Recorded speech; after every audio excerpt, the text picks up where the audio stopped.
I'm right now in a difficult position to make a video, a lot of stress. Baruch Hashem, my son Yitzhak was able to have a baby boy in Miami. The baby was born early. They thought to have the baby here in Israel. And Baruch Hashem, the baby's coming out of the incubator, and the Brit Milah looks like it's supposed to be on Sunday. And this is supposed to be Bezat Hashem, that the name they'll call for the Syriac custom. They name the first son after the father of the baby. So this is the time where I usually would be respected and given the honor of having the mitzvah, the tremendous segula of being sandak. And we know that being sandak is a tremendous segula for wealth and parnasa. And I very much want to go, and I will pay whatever I have to pay to go. The tickets are crazy. There's all types of 25-hour flights with 10-hour delays. I'm not finding a decent ticket, and I very much would like to go with my wife. And things are not, there's no direct flights.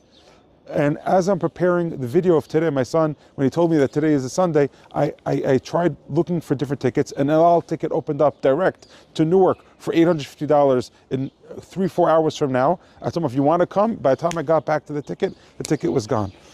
This is what I'm right now dealing with. I'm saying, should I make a video? Should I not make a video? Do I have anything to offer anybody? In a state where me, myself, I'm a little bit confused. The reason why it's especially hard for me, because I'm thinking back at the time when Yitzhak was born. You see, Yitzhak, of course, we named him for the name of my father, Rabbi Yitzhak Farhi from Deal. My father had an interesting story when he came specifically for my son's Brit Milah, which is on a Shabbat. He came right after Pesach, the Brit, and there was a stopover flight. And while they were on the stopover flight to Israel, the announcement came out that Ben Gurion is on strike, and they couldn't arrive in Israel.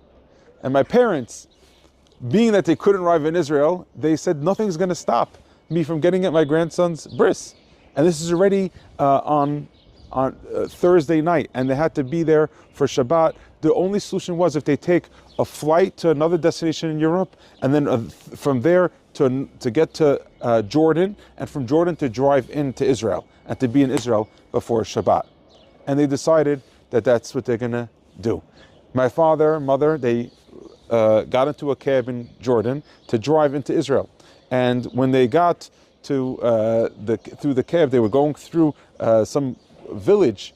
And as they were going through the village, my father was feeling that maybe this Arab is realizing that he's Jewish. He even has his baseball cap, and maybe they have some type of agenda.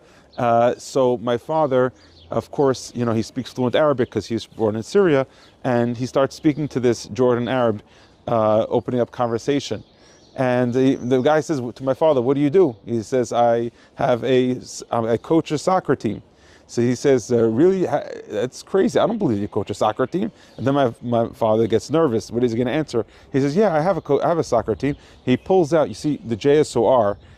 My father is the head of the rabbinate of the Kashrut of New Jersey, of Deal. So my father pulls out the sticker, the tape of the JSOR that's used for the kashrut, and on that tape, on the emblem of the JSOR is the state of New Jersey with the JSOR letters across it. He said, "This is my soccer team," and the guy was very impressed with my father, and my father was able to go through that trip okay. And I'm thinking how much my father did in order for him to be at my son's Brit Yitzchak, and now my Yitzchak is having Bezat Hashem, what hopefully we'll be able to call my name Yosef. At the Brit, and I could be sandak, but I don't know if I could be able to make this bris. And here I am in that space of not knowing what I could do. What do we do in life when we want to be somewhere and we can't be? What do we do in life when we want to function through our everyday life and we're sitting on eggshells of maybe I could still find the solution for my problem, maybe I could still make something happen. Sometimes we feel in life stuck, we're in between something, we're stuck, we don't know how to deal with something. And the question is, what do you do in that stuck time? When you're stuck in traffic, you could just say, I'm supposed to be there, but God's not letting you there. You could turn your car into a Bet Midrash or into a university. You could learn something, you could listen to music to get yourself in the right state of mind. But when you're stuck in a position and you really want to get somewhere else, you know what? You could think of it like Rishon Bar Yochai. Rishon Bar Yochai is literally stuck in a cave. He's not able to go to anybody's bris, anybody's bar mitzvah, anybody's wedding. And you would think that in that case, he would maybe break. but instead he does the most unbelievable thing that we could have had from somebody who's stuck in a cave for 13 years. This that I'm not able to right now fly, I'm in my own cave, and what can I do in that situation that I'm in my cave? In other words, now that I'm here, totally accept that I'm here, now what? And imagine that Rishon Baruch Chai did in that cave what you couldn't do anywhere else. And here I am, every few minutes I want to check my phone. But that sometimes trying to be is holding you back from what you are right now, where you are right now. Can you embrace where you are right now and make the most of it? And that's the message of today.